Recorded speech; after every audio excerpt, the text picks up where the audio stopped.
시청자 여러분 안녕하십니까? 한국방송기자클럽 초청토론 시작하겠습니다. 저는 진행을 맡은 MBC 손영입니다. 12.3 비상계엄 그리고 탄핵으로 맞게 된 조기 대선이 이제 8일 앞으로 다가왔습니다. 이번에 당선될 지도자에겐 경제, 외교안보, 복지 등 시대적 과제뿐 아니라 이 혼란스러운 전국을 수습하고 극도로 분열된 사회를 통합해야 할 막중한 책임까지 떠안게 됐습니다. 그래서 이번 대통령이 누가 될지에 어느 때보다 국민들의 관심이 클 수밖에 없습니다. 방송기자클럽은 유권자 여러분들에게 조금이나마 도움을 드리기 위해 대선 후보들을 초청해 토론을 진행하고 있습니다. 오늘은 개혁신당 이준석 후보가 기꺼이 불편한 검증대에 올라주셨습니다. 감사의 말씀 전합니다. 오늘 토론은 BJC 회원사인 MBC, KBS, SBS, YTN, MBN, CBS를 통해 동시 생방송되고 있습니다. 네, 먼저 오늘의 주인공인 이준석 개혁신당 후보 소개해드리겠습니다. 어서 오십시오. 안녕하십니까. 이어서 토론에 참여할 패널들입니다. 화면 왼쪽부터 소개해드리겠습니다. 먼저 YTN 이동우 해설위원 실장입니다. 다음은 SBS 최선호 논설위원입니다. 이어서 KBS 최규식 뉴스 전문위원 함께합니다. 그리고 CBS 이재준 정치부장입니다. 끝으로 MBN 이성수 정치부장입니다. 각 방송사를 대표해 나와주신 패널분들인 만큼 앞으로 60분간 이준석 후보가 이 나라를 이끌어 나갈 지도자가 될 수 있을지 날카로운 검증 부탁드리고요. 이준석 후보 역시 진솔하고 명쾌한 답변으로 국민들께 이 후보의 정책과 자질을 홍보하는 기회가 되길 바랍니다. 자, 그럼 본격적인 토론에 앞서 이준석 후보 모두 발언부터 들어보겠습니다. 1분 30초 드리겠습니다. 네. 한국방송기자클럽의 초청에 진심으로 감사드립니다. 이런 공개 토론과 검증의 자리는 많으면 많을수록 좋다, 이렇게 생각합니다. 그런데 이를 거절하는 후보가 있다고 합니다. 특검을 거부하는 자가 범인이라는 표현에 빗대 말하면 토론을 거부하는 자가 범인이다, 이렇게 좀 말씀드리고 싶습니다. 오늘로 대통령 선거가 딱 일주일 정도 앞으로 다가왔습니다. 저는 오늘 오전 저희 개혁신당 모든 당원에게 문자 메시지와 이메일을 보냈습니다. 이번 대선을 끝까지 완주해 당선되겠다는 내용입니다. 이것으로 저와 개혁신당의 의지는 명확하게 전달되고 있다고 생각합니다. 단일화를 하지 않으면 너희 때문에 진 것으로 간주하겠다느니 정치권에서 매장시키겠다니 하는 협박을 요즘 정말 많이 듣습니다. 저는 이런 풍경이 한국 정치의 구조적인 문제를 드러내 보여준다라고 생각합니다. 기득권 세력이 답을 미리 정해놓고 그에 따르지 않으면 배신자다, 싸가지가 없다, 사라져야 한다면서 집단 린치를 가하는 구조를 말하는 겁니다. 우리 사회의 젊은 세대가 정치뿐만 아니라 곳곳에서 겪고 있는 일이기도 합니다. 그런 강압 그리고 꼰대주의에 맞서서 우리는 그 당에서 싸웠고 새로운 당을 만들었습니다. 그런 우리가 초심을 부정하는 결정을 하지는 않겠습니다. 저는 대선 레이스의 시작부터 완주 및 당선 의사를 분명히 밝혔습니다. 언론 인터뷰, 국회 기자회견, 수많은 공적인 자리에서도 단호하게 이야기했습니다. 그런데 또 어떤 당에서는 우리가 다른 당과 단일화를 할 것이라는 망상을 퍼뜨리고 심지어 단일화 안 한다는 대국민 선언을 하라는 특이한 말씀을 하시기도 합니다.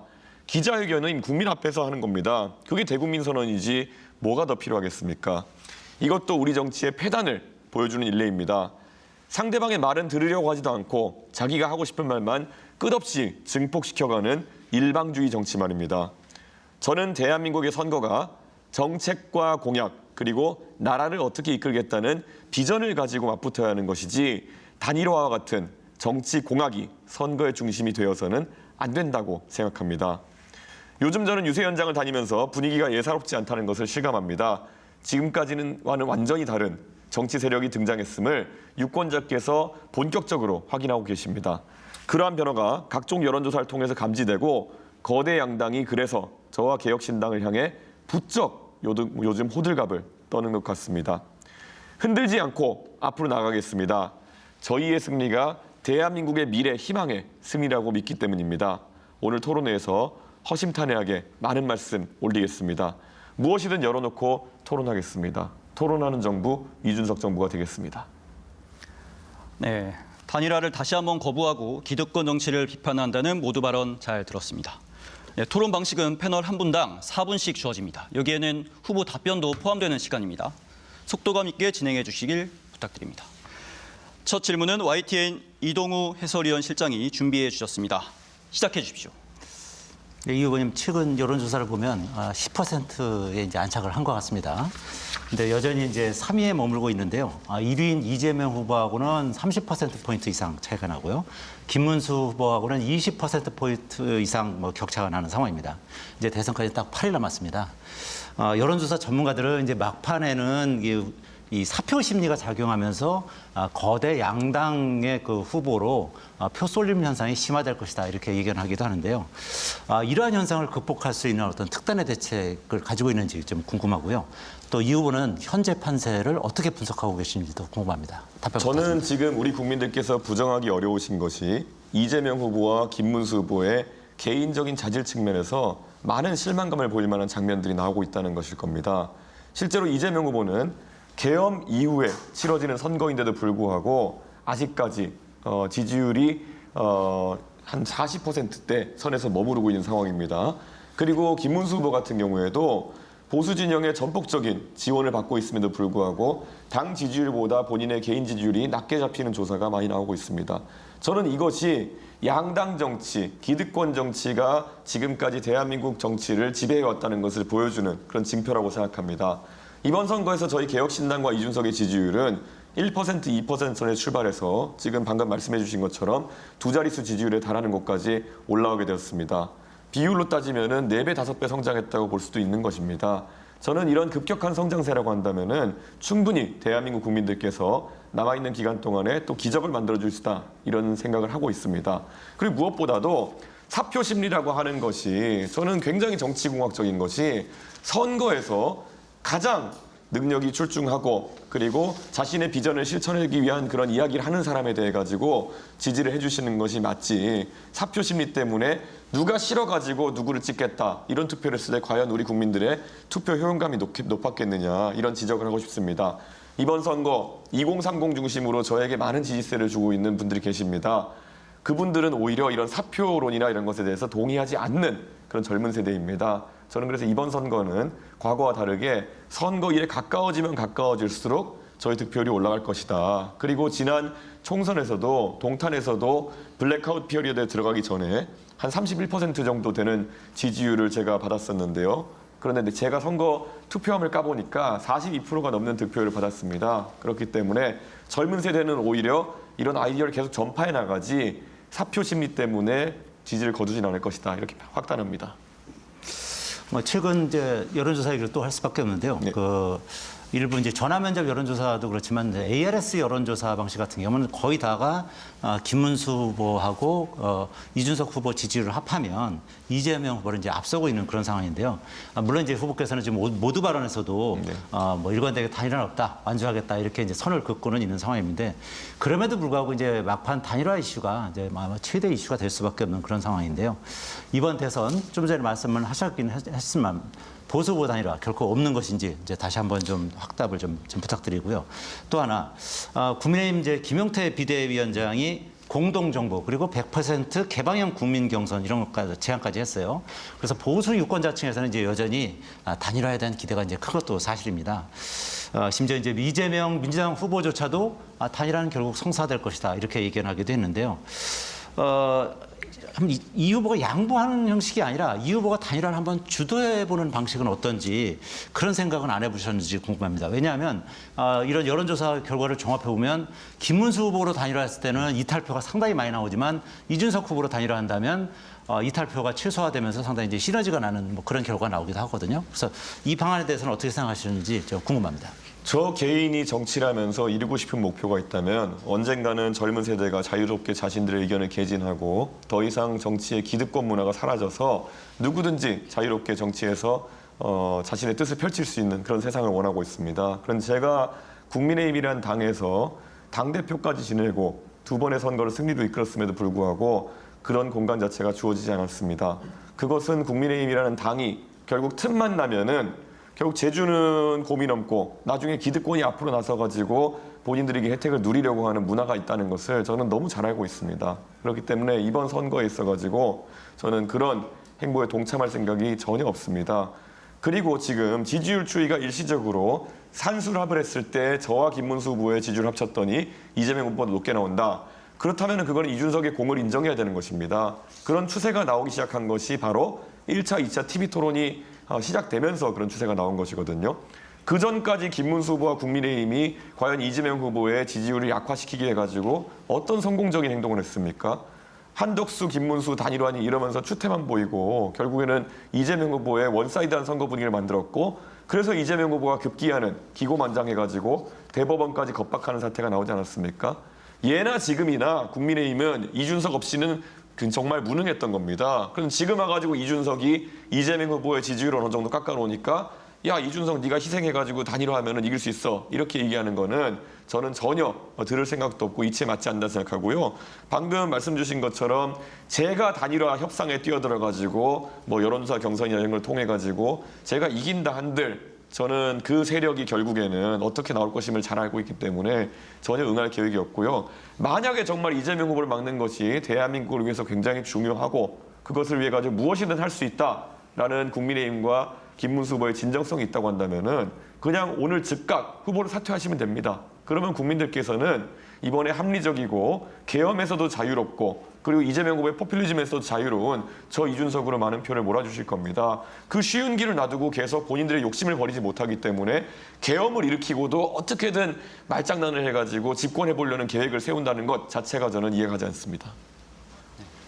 이준석 후보로의 단일화도 거부한다는 취지의 답변이었습니다. 다음은 SBS 최선호 논설위원입니다. 예, 이렇게 후보 모셔놓고 단일화 질문 자꾸 드려가지고 죄송한데요. 예. 이게 워낙 뭐 핵심 이슈다 보니까 괜찮습니다. 예. 마침표를 한번 찍어보자라는 차원에서 추가 질문 드리겠습니다. 예. 지난 주말 유세에서 이번 선거는 내란 세력과 완전한 단절을 이뤄내야 되는 선거다라고 말씀을 하셨고 물론 이제 내란이 가고 그렇다고 환란이 오면 그게 무슨 정치 교체냐고 해서 민주당도 동시에 비판을 하셨습니다만은 어쨌든 단일화 이슈와 관련해서 이 내란 세력과 완전한 단절이라는 말이 좀 의미심장하게 들렸습니다. 그리고 말씀하신 대로 오늘 아침에 당원들 11만 명이나 됐네요. 예, 이제 맞습니다. 당원들에게 대선 완주 메시지도 보내셨습니다. 그렇다면 이거를 지금의 김문수 후보 또 김문수 후보를 뽑은 지금의 국민의힘과는 뭐 정치공학적이든 어떤 형식이든 단일화 논의, 단일화 가능성은 없다. 이런 선언으로 이해해도 되겠습니까? 예, 이미 제가 누차 선언한 바가 있고요. 저는 국민 여러분께서 조금은 위기 의식을 갖고 바라보셔야 되는 것이 저는 김문수 후보가 지금 과연 국민의힘이라는 당에서 계엄 사태 이후에 개혁을 하러 나온 후보이냐라는 질문을 하고 싶습니다. 오히려 김문수 후보는 중간에 한덕수 총리님과의 단일화나 이런 걸 염두에 두고 밀어준 분들도 있겠지만은 국민의힘의 기득권을 유지하기 위해서 만들어진 후보입니다. 그런 상황 속에서 제가 단일화에 관심을 갖는다는 것은 제 스스로를 부정한 행동이다 이렇게 말씀드릴 거고요. 김문수 후보의 지난 몇 년간의 행보를 보면은 결국 부정선거 담론이라든지 아니면 매우 오른쪽에 있는 그런 전광훈 목사의 세력이라든지 이런 쪽과 어울렸던 그런 행보를 가지고 있습니다. 저는 왼쪽 오른쪽 이런 게 아니라 앞으로 가겠다는 이야기를 했기 때문에 전혀 그런 퇴행적인 단일화를 할 수 없다라는 말씀을 드리고요. 이재명 후보 측도 제가 한번 비판해보고 싶은 게 이재명 후보가 지난 몇 년 동안에 윤석열 대통령과 티격태격하면서 어느 정도 탈색했다고 생각하겠지만은 돌아가 보면 2017년 이때쯤만 본다 하더라도 이재명 후보는 김어준 씨와 같이 부정선거 의혹을 가지고 같이 방송도 하고 이랬던 부정선거론자에 가까운 분입니다. 저는 국민들께서 이번 투표용지를 보시고 참 황당하실 겁니다.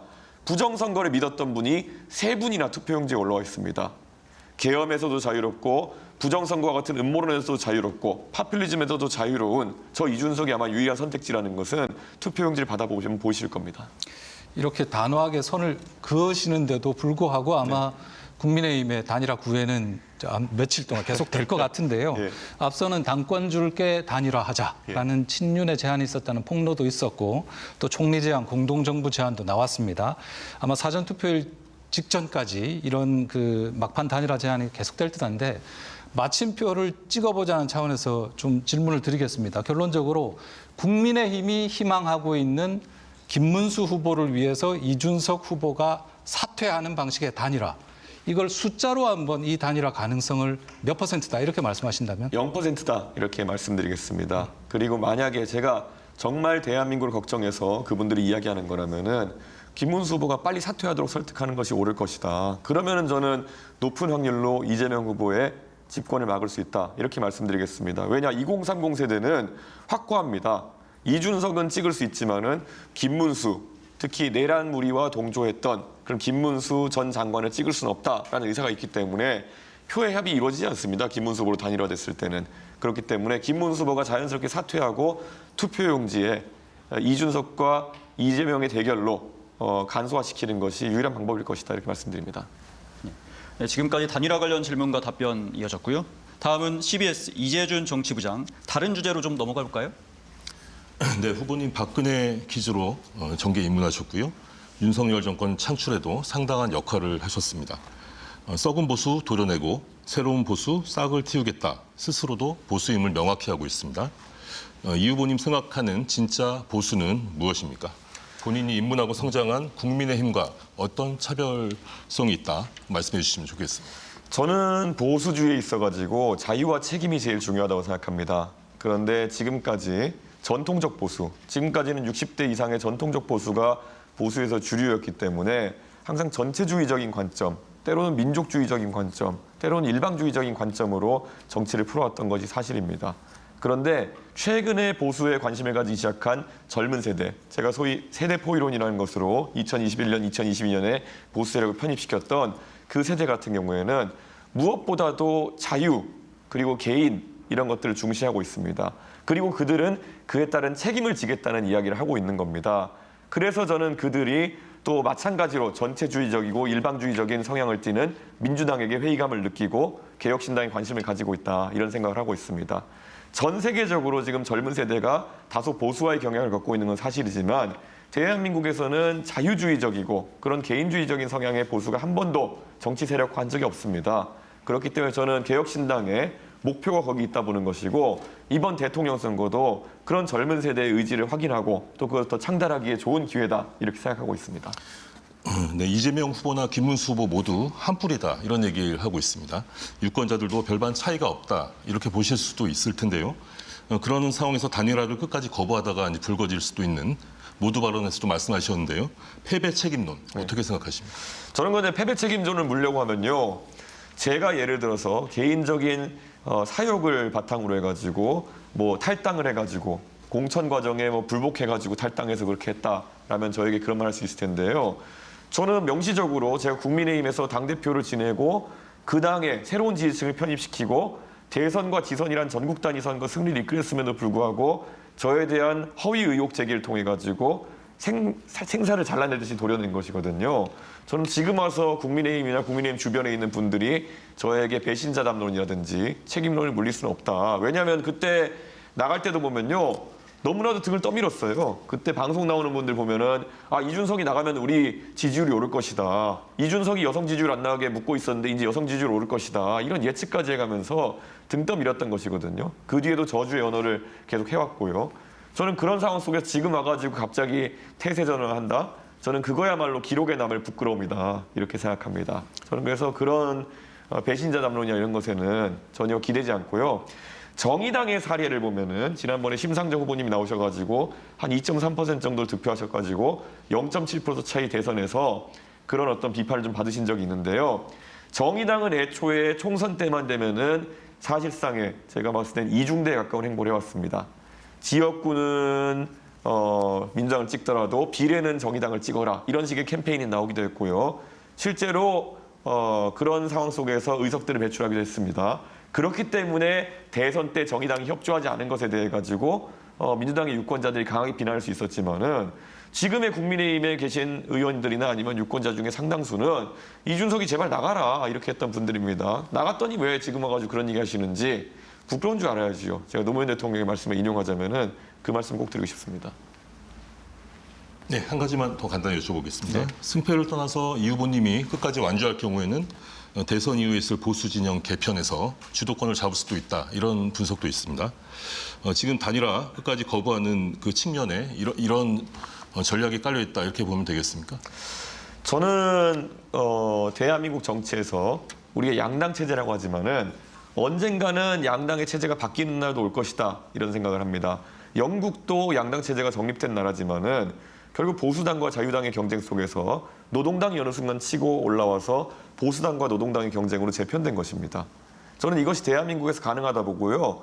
그 영국에서 최근에 일어나는 움직임 보자면은 거기도 하필이면 이름이 개혁 영국당입니다. 그런데 개혁당이라는 곳이 이제 등장해가지고 지방선거 및 보궐선거에서 상당한 성과를 내고 있거든요.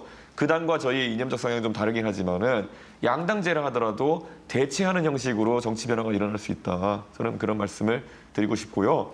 저한테 의석도 적은데 어떻게 그럼 보수 개편 또는 대한민국 정치 개편할 수 있겠냐 이렇게 말씀하시지만 프랑스의 마크롱 대통령은 의석이 하나도 없을 때 대통령에 당선되어가지고 그 당을 총선에서 또 다수당으로 만들어낸 겁니다. 저는 프랑스 국민들의 화끈함 못지않게 대한민국 국민들의 민주주의 의식 그리고 화끈함이라면은 이번 대통령 선거를 통해 가지고 확 판을 갈아엎을 수 있다 이런 말씀드리겠습니다. 네, 다음은 KBS 최규식 뉴스 전문위원이 준비하고 있습니다. 뭐 처음 발언부터 아주 패기 있게 이렇게 말씀을 해주시고 선명하게 이렇게 발언을 해주시는 것 같습니다. 그런데 정치라는 게 굉장히 어려운 게 현실이라는 높은 벽이 있습니다. 양당 정치의 벽도 역시 높고요. 동탄 모델 언급하셨는데요. 그 젊은 층과 그 거대 양당의 실망한 표심들을 결집해서 승리하겠다 이렇게 말씀을 하셨는데 그렇다면 지금쯤 이 후보 지지율이 최소한 지금 동탄 모델과 비교해도 15% 이상은 지금 나와야 되는 상황이거든요. 그럼 이제 속도도 굉장히 늦고 시간은 없고 갈 길이 멉니다. 이번 주에 사전투표 시작되는데 동탄 모델로 대선 승리가 가능합니까? 저는 그래서 하루빨리 유권자들이 이동을 하셔야 된다 이런 말씀을 드리는 겁니다. 지금 동탄 모델에서는 65세 인구가 굉장히 적은 동탄의 특성상 많은 표가 초반부터 20% 이상의 지지율을 만들어줬거든요. 그렇기 때문에 그게 밴드웨건 효과가 나가지고 국민의힘의 후보의 표는 더 줄어들고 민주당에서도 연성 지지층들이 민주당의 일방주의에 지쳐가지고 빠져나온 것이거든요. 저는 지난 1차, 2차 TV 토론을 통해 가지고 이재명 후보의 무능이 계속 증명되고 있기 때문에 민주당의 연성 지지층의 이탈은 시작되고 있다 이렇게 생각합니다. 그렇기 때문에 민주당이 최근 며칠 동안에 이준석 얘기만 하고 있는 거거든요. 자기 지지층이 뜯겨나가는 걸 체험하고 있기 때문입니다. 그런데 지금 오히려 국민의힘에서 65세 이상의 전통적 지지층 같은 경우에는 계속 관성에 따라 가는 겁니다. 그렇기 때문에 지금 여기서 이탈을 하지 않고 이준석에게 네가 포기해라 이런 말 하고 있는 건데요. 그런 일은 없습니다. 그렇기 때문에 이재명 후보를 막기 위해서는 그 65세 이상의 지지층들이 전략적 투표를 시작하실 때다 이렇게 말씀드리고 싶습니다.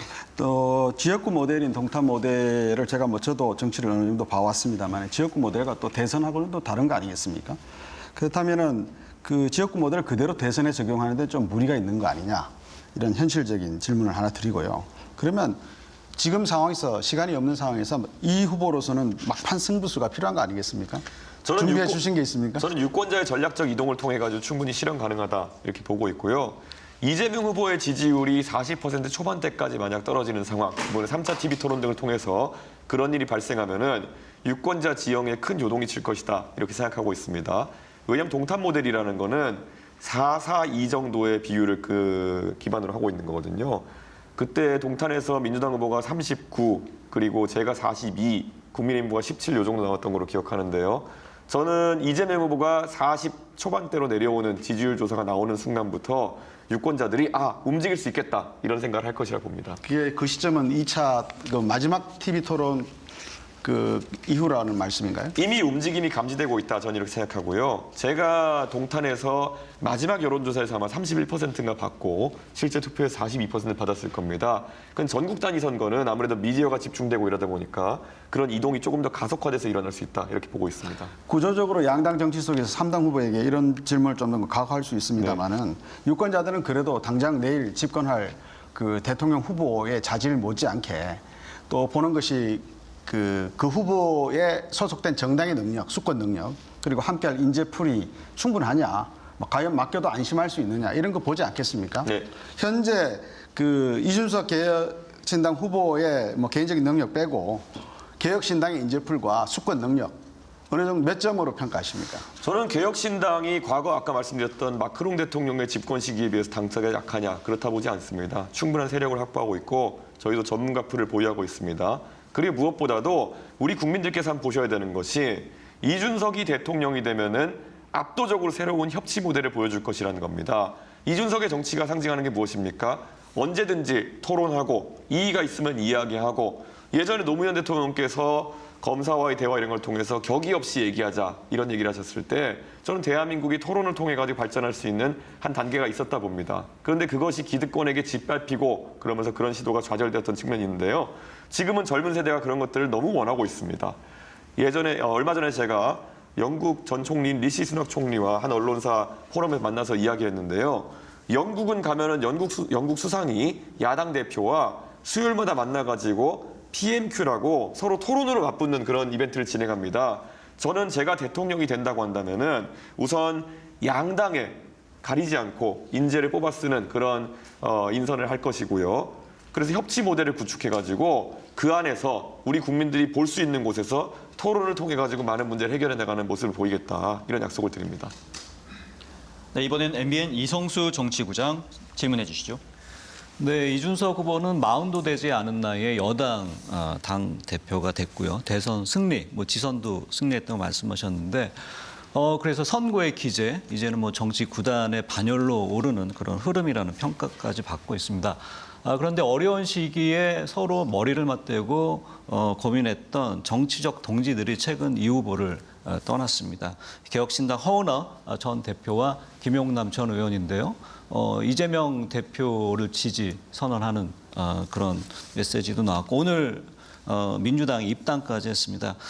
이 같은 상황을 보면서 내 리더십에 어떤 문제가 있지 않냐. 예를 들면 내부 소통 문제라든가 포용력 부족 이런 부분에 대한 고민을 한 적이 있는지 그리고 앞으로 내가 보완해야 될 점은 어떤 건지 리더십에 관련해서 좀 질문을 드리고 싶습니다. 저도 정치를 하면서 큰 당에도 있어봤고 작은 당에도 있어봤고 큰 당의 대표를 지내기도 했고 작은 당의 대표를 지내기도 해봤습니다. 그런데 한 가지 공통된 점은 큰 당에서는 일정한 불만이 있어도 다음 공천이나 이런 걸 바라보고 보통의 불만이 잠재워집니다. 그럼 작은 당에서는 여러분께서 확인하시는 것처럼 이탈이 많습니다. 저만 그런 것이 아니라 예전에 바른정당, 바른미래당의 제 경험을 생각해봐도요. 바른정당이 원래 33명 정도의 의원으로 시작했지만은 나중에 바른정당이 문 닫을 때는 9명 정도의 의원만 남아있은 적이 있습니다. 그것이 유승민 의원의 리더십 문제이겠습니까? 아니면은 정치에서 양지 바른 곳을 쫓아다닌 사람들의 문제겠습니까? 안철수 의원께서도 국민의당을 통해서 34석 정도의 의석을 제가 만들었던 걸로 기억하는데요. 나중에 바른미래당에 합류하실 때는 20석 정도로 줄어들었고 절반 가까이가 민평당이라는 곳으로 이탈했던 기억이 있습니다. 결국 정치라는 것에서 작은 당이 겪는 구조적인 어려움이 있는 겁니다. 이번에 개혁신당을 이탈해가지고 민주당 이재명 대표에게 달려간 분들 제가 단언코 말씀드릴 수 있는 것이 지난 총선 과정 속에서 저에게 비례대표를 달라고 계속 얘기했던 분들입니다. 그런데 제가 단호하게 거절했고 비례대표는 공정하게 선발해야 된다는 이야기를 했고 결국 그래서 지금 개혁신당의 비례대표는 1번, 2번 전부 다 젊은 아주 전문가 풀로서 구성된 것입니다. 제가 만약 그 상황에서 그런 딜에 응했다고 한다면 그분들이 당을 떠난 일은 없었을 겁니다. 하지만 그것은 옳은 선택이 아니었기 때문에 저는 그런 길로 가지 않았던 것이고요. 앞으로의 이준석의 정치라는 것도 그럴 것이라는 것을 국민들께 약속드립니다. 네, 기존에 보였던 그런 리더십을 계속 유지하겠다. 이렇게 이해가 됩니다. 두 번째 TV 토론까지 마쳤습니다. 그리고 이준석 후보는 토론하는 정부가 되겠다라고 말할 정도로 토론의 강점을 많이 가지고 있고요. 토론 이후에 긍정적인 평가가 나오고 있습니다. 구체적 질문으로 또 직접적인 질문으로 상대 후보의 논리를 압박하는 점에서 두각을 나타내기도 하는데 근데 이제 자기와 의견이 다르면 지나치게 좀 몰아세우는 그런 느낌과 또 12조로 보일 수 있는 태도가 마이너스가 될 수 있다 이런 지적이 있습니다. 이에 대한 본인의 생각 또 남은 3차 토론에서 어떤 전략 또 어떤 접근 방식을 염두에 두고 있는지 궁금합니다. 이재명 후보가 지난 토론에서 보여준 모습들을 보면 결국에는 제가 이재명 후보의 정책에 대해서 대부분의 질문했습니다. 그러니까 소위 말하는 검증 질문이죠. 본인이 한 주장에 대해서 얼마나 알고 있는지, 얼마나 논리적 구성이 탄탄한지를 물어보는 것이었는데 이재명 후보가 계속했던 얘기가 극단적이시네요. 본인이 한 말을 바탕으로 질문했는데 극단적이라고 지적하는 것은 본인의 주장이 극단적이었다는 얘기를 자인하는 것입니다. 그리고 잘 보셨겠지만은 제가 말할 때마다 답을 하지 않고 빙빙 돌리면서 저를 훈계하려고 드는 그런 모습이었습니다. 그렇기 때문에 오히려 태도나 매너에 대한 부분은 아마 액면가 그대로 보신다면은 이재명 후보에게 많은 지적이 가야 되는 것이고, 젊은 세대가 토론 이후에 이것을 밈화해가지고 인터넷에서까지 계속 조롱하는 것은 그런 모습이 본인들이 사회 어디선가 겪어봤던 정말 꼰대와도 같은 모습이 아닐까, 이런 것을 지적하는 것이거든요. 저는 제가 토론을 하면서 제가 뭐 상대에게 욕설을 쓴 것도 아니고, 결국 노무현 대통령께서 말씀하셨던 것처럼 노무현 대통령 당시는 대통령이라는 대한민국의 최고 지휘관임에도 불구하고 평검사들과 대화하면서도 계급장 떼놓고 이야기하는 것을 마다하지 않으셨던 분입니다. 그렇기 때문에 저는 이 상황에서 노무현 정신을 제가 실현할 오히려 주체로 이준석을 이야기하고 있는 겁니다. 저는 지금 이런 상황 속에서 대한민국의 문제를 해결하는 방법은 허심탄회한 토론이어야 되고 팩트에 기반한 이야기여야 된다 생각하는 겁니다. 이재명 후보가 지금 국내 정치에서 이런 식으로 우격다짐으로 계속 억누르고 젊은 사람한테 훈계하듯이 하고 이렇게 하는 걸로 버틸 수 있는지 모르겠지만은, 조금만 상황을 바꿔가지고 이재명 후보가 만약에 국제 외교 무대에 가가지고 트럼프 대통령이나 해외 정상들과 의견을 나눌 상황이 됐을 때, 가가지고 트럼프 대통령이 자기 마음에 안 드는 얘기했다고 해가지고 당신은 왜 이렇게 극단적이냐, 예? 이렇게 얘기하면은 그거는 완전 나라 망신인 것이거든요. 가가지고 뭐 잘 모르고 얘기하지 말라 이런 식으로 대충 둘러대기만 하고, 우리 국민 여러분 한번 상상해 보십시오. 이재명 후보가 지금 집에서 해는 바가지가 만약에 대통령이 되어서 나중에 해외 가가지고 트럼프 대통령이나 아니면은 이시바 총리 앞에서 정상회담할 때 그런 밈화된 용어로 계속하게 된다. 그렇게 되면은 정말 국격이 떨어지는 겁니다. 지금 한국에서 하는 것처럼, 예? 자신의 지지층이 그런 어떤 뭐 트럼프 대통령한테 문자폭탄 보내길 기대하고 이런 식으로 외교를 풀어나갈 수는 없는 거 아니겠습니까? 오로지 대한민국 위해 필요한 것은 실력이고 논리다, 이렇게 말씀드리겠습니다. 네, 수고하셨습니다. 네, 긴장감 있는 질문과 답변 이어지고 있는데요. 이번엔 진행자인 제가 가벼운 질문으로 잠시 화제를 좀 전환해 보도록 하겠습니다. 네, 후보님, 김용태 국민의힘 비대위원장 친분 있으시죠? 예, 매우 친합니다. 네, 얼마 전에 그 배우자 TV 토론 제안을 했다가 네. 내 옆에 있었으면 혼났을 것이다. 네. 이렇게 말을 했는데요. 실제로 그 뒤에 만나거나 연락을 해서 뭐 혼낸 적이 있으십니까? 제가 그 모 언론사 컨퍼런스에서 김용태 위원장이 있어가지고 먼저 다가가가지고 진짜 혼나고 싶냐라고 한번 했던 적이 있습니다. 이 김용태 위원장이 저랑 워낙 막역하기 때문에 저희가 사실 채팅창에서도 카톡방에서도 이야기를 많이 합니다. 근데 정말 저와 한 7, 8년 가까운 정치 여정을 같이 해온 훌륭한 동지이고, 그래서 저에 대해서도 많은 것을 알고 있고 제 성격을 잘 알기 때문에 요즘 단일화에 대해서 얘기하면서도 좀 쭈뼛쭈뼛한 모양새인데, 김용태 위원장도 참 고생이 많을 겁니다. 방금 전 패널 분들도 질문을 해주셨지만 뭐 TV 토론 발언 태도, 네. 그리고 지금 조금 전 김용태 비대위원장에게 했던 말도 좀 비호감 논란으로 좀 번지기도 했고, 실제 그런 조사 결과도 좀 있었습니다. 왜 그런지, 이유를 어떻게 생각하고 계신지, 그리고 좀 이를 타개할 대책이 있으신지 좀 궁금합니다. 거대 양당 사이에 낀 정치인들은 비슷한 과정을 많이 겪어왔습니다. 예를 들어 지난 2022년 대선을 앞두고 똑같은 조사 기관이죠. 갤럽에서 비호감도 조사를 하게 되면은 안철수 의원님이 항상 비호감도 1위를 하셨던 적이 있습니다.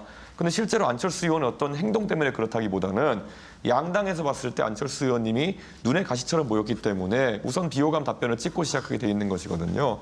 저는 이번 대선 과정에서도 보면은 저와 안철수 의원의 패턴이 거의 비슷하게 나타나는 것으로 보입니다.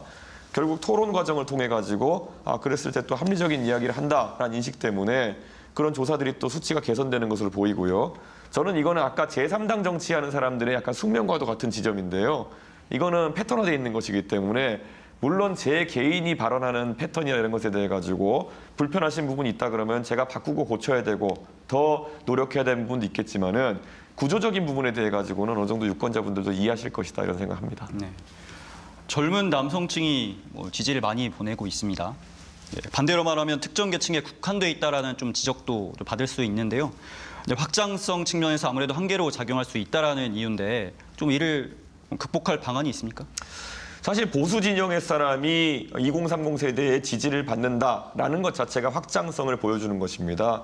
제가 정치의 전면에 등장하기 전까지 20대, 30대 같은 경우에는 문재인 대통령이 당선되실 때만 하더라도 압도적인 지지를, 거의 한 60, 70% 달한 지지를 진보 진영에 보냈었거든요. 그럼 제가 등장해가지고 여러 새로운 담론들을 이야기하고 진보 진영의 위선을 지적하고 이러다 보니까 최근에는 오히려 보수세가 어느 정도 늘어난 모양을 보이고 있는 것이거든요. 저는 제가 증명한 거 확장인 것이고 제가 오히려 전통적 지지층에 뭐 잘못한 것이 있냐. 그건 제가 만약 국민의힘 후보였다면은 전부 또 저를 지지했을 표인 것입니다. 그렇기 때문에 그런 부분에 대해 가지고는 뭐 세대별로 표가 갈린다 이런 얘기를 하기는 어려울 것 같습니다. 네.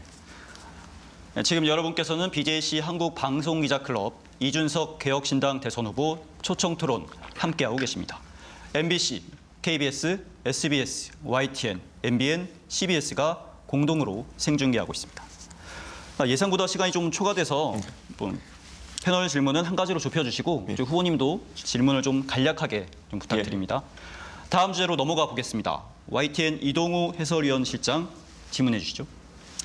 네, 최근에 한 언론이 이제 보도를 했는데요. 2021년 국민의힘 당대표 선거 당시에 명태균 씨가 이준석 후보에게 유리하도록 비공표 여론조사 결과값을 조작했다. 이런 사실이 확인됐다. 이렇게 보도를 했는데요. 명 씨가 사실상 운영했던 미래한국연구소가 이제 가짜 응답지 샘플을 이제 만들어내는 수법으로 1위였던 나경원 후보는 끌어내리고 2위였던 이준석 후보를 지지율을 이제 높였다. 이런 얘기인 건데요. 또 명태균 씨는 이제 김종인 위원장이 그 당대표 출마를 만류했던 나경원 의원을 떨어뜨리기 위해서 자신이 나섰다 이렇게 말하기도 했습니다. 당시에 김종인 위원장은 원래 이제 김웅 의원을 당대표로 밀었었는데 이제 김웅 의원이 이제 고사하자 이제 이준석 후보에게서 전화가 와서 당대표 선거를 도와달라 이런 전화를 했었고 그래서 이제 도움을 주게 됐다 이렇게 말했다는 것인데요. 이 후보는 이제 지금까지는 그 명태균 씨로부터는 어떤 부정한 도움도 받은 적이 없다 이렇게 이제 주장을 해왔는데 이와 관련해서 이제 명확한 입장을 밝혀주시면 좋겠습니다. 우선 말씀하신 것 중에 비공표 여론조사에서 저를 도왔다고 한다면은 그것은 어폐가 있는 것입니다. 비공표 여론조사는 자기가 보는 것인데 그걸 통해서 남을 돕기는 어려운 것이고요. 아마 공표 여론조사를 말씀하신 거라면은 명태균 씨가 그때 저를 만약 1등 만들었다라는 조사가 존재한다면은 그 다음 날에 윈지코리아 컨설팅이라는 친민주당 계열로 많이 알려진 여론조사 기관에서도 제가 1등하는 여론조사 결과가 나왔고요.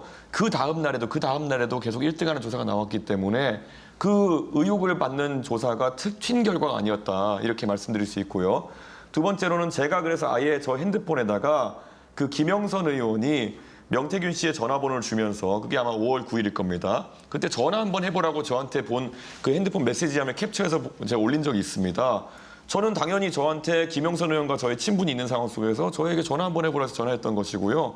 명태균 씨가 여론조사업을 한다는지 이런 거는 알지도 못했습니다. 그렇기 때문에 명태균 씨는 당연히 영업을 하는 존재이기 때문에 여기저기 얘기할 때 창원에 가가지고 뭐 아니면 언론인들한테 얘기할 때 내가 이런 거 했다, 내가 다 했다 이런 말씀 하실진 모르겠지만은 저는 명태균 씨에게 그런 부정한 도움 받은 적이 없습니다. 그러면 하나 더 좀 추가하겠습니다. 그러니까 이 위에 그 여론조사 비용을 이제 대신 낸 게 그 고령군수 출마를 희망했던 이제 배모 씨라는 분인데요.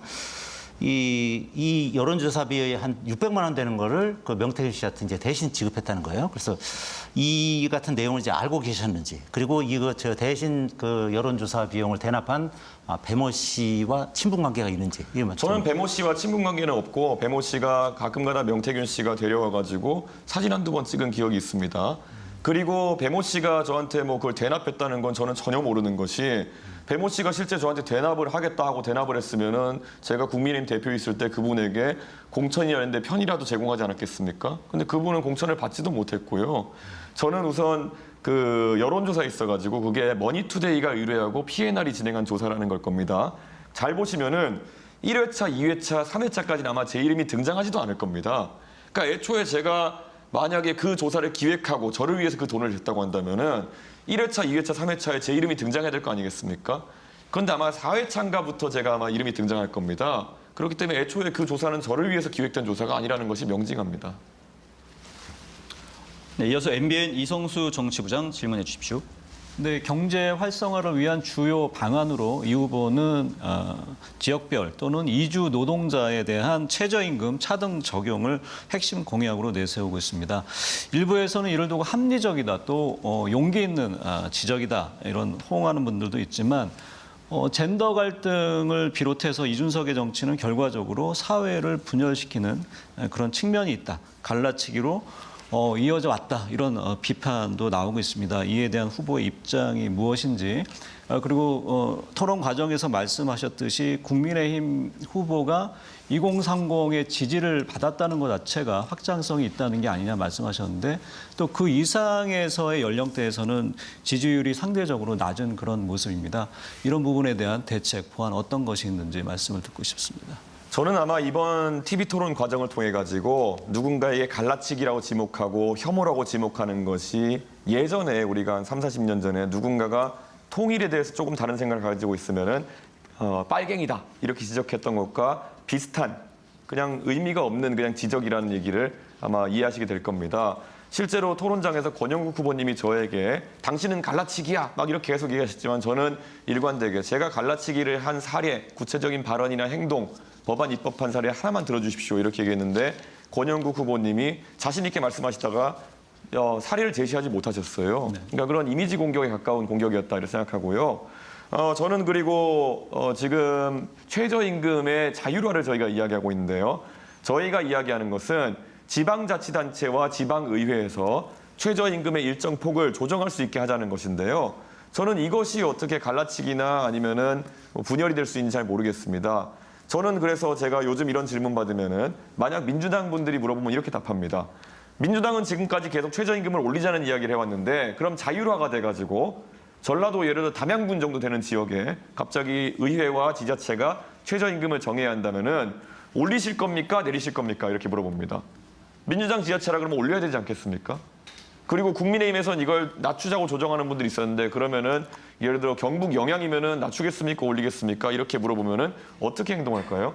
저는 이건 자율화이지 올리거나 낮추겠다는 의지가 아니고 저는 지자체에다가 그 권한을 줘야겠다는 입장을 가지고 있는 겁니다. 실제로 미국 같은 경우에도 주별로 연방 최저임금이 7불대로 이미 존재하고요. 이것보다는 높이 줘야 되는 건 맞는데 주별로 최저임금을 따로 정할 수 있게 권한을 주는 겁니다. 그렇기 때문에 저는 이 부분은 오히려 지자체의 권한을 늘리는 것이고 또 민주당에 계신 분들이나 정의당에 계신 분들은 항상 지방자치제의 확대를 이야기해 오셨습니다. 그래서 일부러 지방정부까지 가자는 얘기를 하셨는데요. 이준석이 방금 이야기한 것이 지방정부의 권한을 확대하자는 겁니다. 그렇기 때문에 오히려 민주당에 계신 분들이라면은 쌍수를 들고 환영해야 되는 것인데 이준석이 말하다 보니까 본인들의 평소 주장과 다르게 이건 갈라치기다 하시는 분들이 있는 것 같은데요. 다시 한번 노무현 대통령의 말씀으로 매짐하자면은 민주당에 계신 분들이나 정의당에 계신 분들은 부끄러운 줄 아셔야 됩니다. 자신들이 말할 때는 옳다가 이준석이 말할 때는 반대하면 안 됩니다. 그러니까 간단하게 지자체에 대해서는 권한을 좀 주자 일정 부분. 그렇습니다. 그럼 이주 노동자에 대한 차별에 대해서는 간단하게 어떤 생각을? 예전에 산업연수생 제도라는 것이 있었던 것을 알고 계실 겁니다. 그런데 산업연수생 제도가 폐지되면서 외국에서 오신 노동자분들에 대해 가지고 최저임금 수준을 유지해야 되는 그런 문제가 있었습니다. 그런데 저는 이번에 리쇼어링이라는 특수한 상황. 그러니까 구미 같은 데 가보면 삼성전자 공장이 있다가 베트남으로 라인이 옮겨간 경우가 있습니다. 그런데 그런 것이 돌아오는 경우에 한정해가지고 최저임금에 대해 가지고 다소간의 특례를 줄 수 있지 않겠느냐 이런 얘기를 한 것이거든요. 그러니까 원래 대한민국에 없던 일자리인 겁니다. 없던 일자리가 돌아오게 됐을 때 그에 대해 혜택을 주는 것이기 때문에 기존에 일하시던 다른 국내 노동자나 다른 경로로 들어온 외국인 노동자들의 처우에는 영향을 주지 않게 되고요. 이게 뭐 저희가 노예선을 갖고 오자는 것도 아니고 베트남에 계신 분들이 그 노동 조건에 동의하시는 경우에 약간 낮은 조건으로 올 수 있다라고 하는 것이지 그래서 동의하지 않는 분들을 강제로 끌고 올 수 있는 것도 아닙니다. 그렇기 때문에 문제의 소지가 적습니다. 네, 이어서 KBS 최규식 뉴스 전문위원입니다.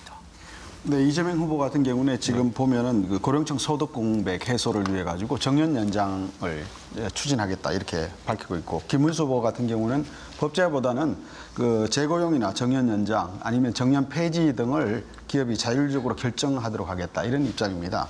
근데 한국 일부에서는 이준석 후보가 그 정년 연장을 놓고 청년들 일자리에 부정적인 영향을 줄 것이라고 해서 상당히 부정적이다 이런 얘기들을 하는 것 같아요.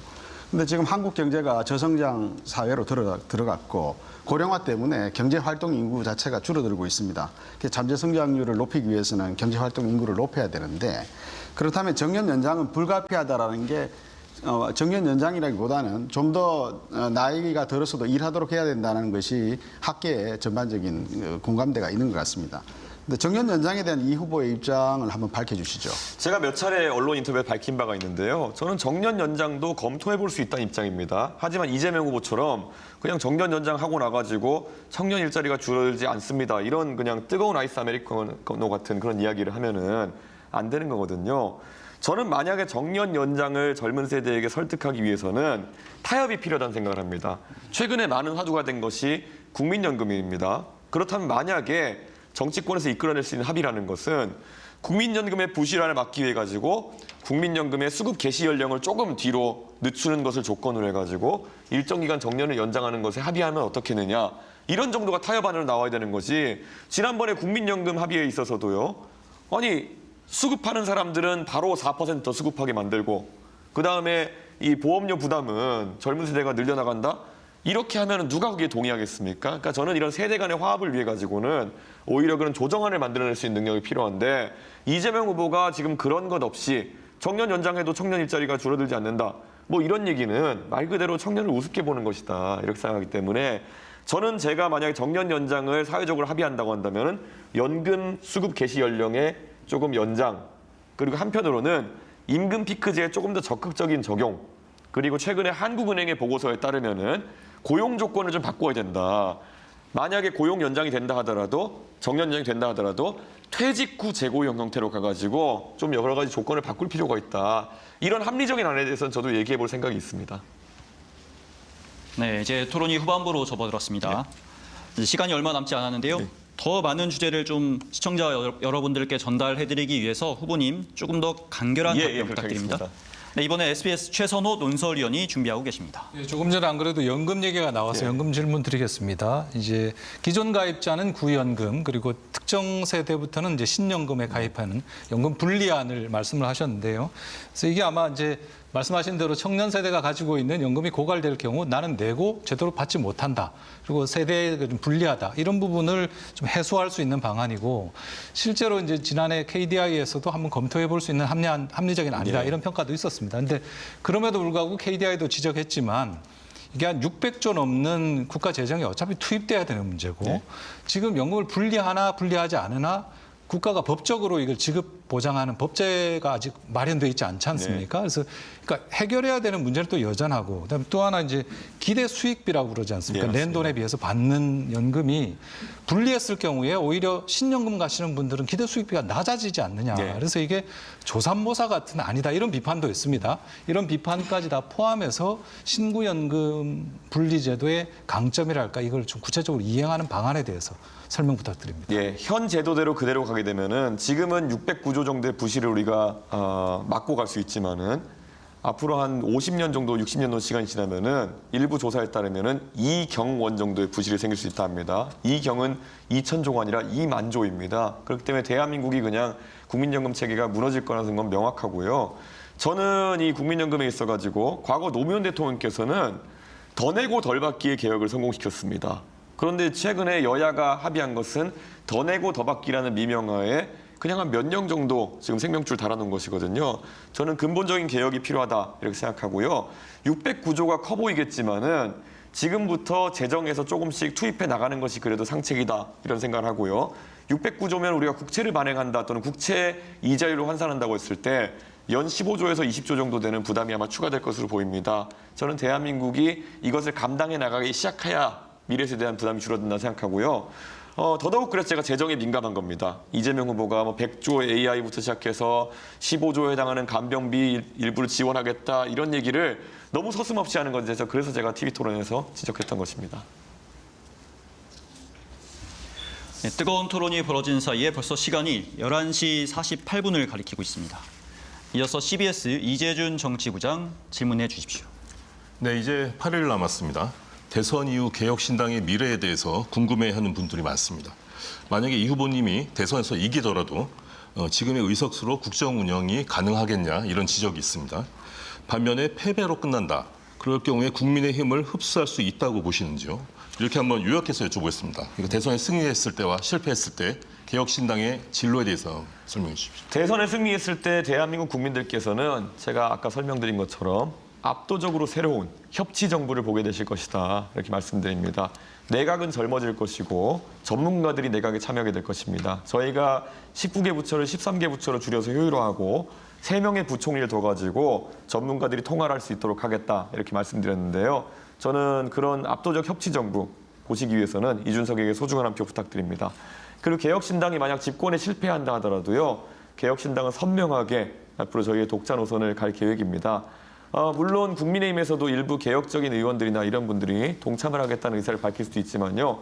가장 중요한 것은 내년에 있을 지방선거에서 젊은 세대 중심으로 우리가 화수분을 펼쳐놓는 것입니다. 저는 그게 당면한 과제이고 대선이 끝나고 만약 저희가 집권하지 못한다라도 첫날부터 열심히 임하도록 하겠습니다.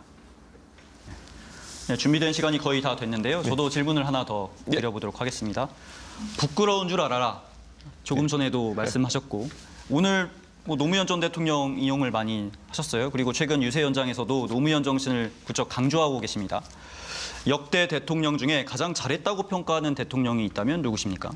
저는 박정희 대통령을 제일 좋아합니다. 박정희 대통령께서는 지금까지 다른 아시아의 지도자들과 다르게 다른 아시아 지도자들은 그 당시에 원조 자금 같은 거 받으면은 거의 상당 부분을 착복하고 일부를 국가 발전에 투입해가지고 그 국가들이 발전하지 못한 사례들이 있었다면 박정희 대통령은 대부분을 국가 발전을 위해 투입했고 그래서 우리의 산업화가 가능했고 경제 발전이 가능했습니다. 저는 그 부분을 높게 평가하고요.